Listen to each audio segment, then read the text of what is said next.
ওগো আল্লাহ, ওগো মালিক, তুমি ছাড়া তো আমাদের আর কেউ নাই, তুমি ছাড়া তো আমার আর কেউ নাই।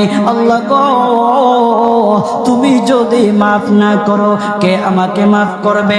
তুমি যদি মাফ না করো কে আমাকে মাফ করবে? তুমি যদি আমাকে মাফ করো তাহলে তোমার কোনো দিকে কমবে না, তুমি যদি আমাকে মাফ না করো তোমার কোনো দিকে বাড়বে না।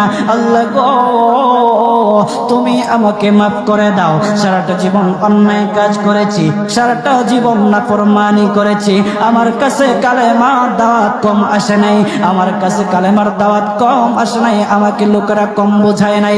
ওগো আল্লাহ, তুমি আমাকে মাফ করে দাও।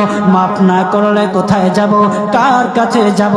বাবা যখন মারে তখন মার কাছে আশ্রয় নেওয়া যায়, মা যখন প্রহার করে তখন বাবার কাছে আশ্রয় নেওয়া যায়, বাবা মা যখন প্রহার করে তখন দুনিয়ার কারো না কারো কাছে আশ্রয় নেওয়া যায়। ওগো আল্লাহ, ওগো মালিক, তুমি যদি আমাকে মারো, তুমি যদি আমাকে আযাব দাও, ওগো আল্লাহ, কার কাছে যাব, কার কাছে গিয়া মাফ চাইবো? ওগো আল্লাহ, মেহেরবানি করে মাফ করে দাও।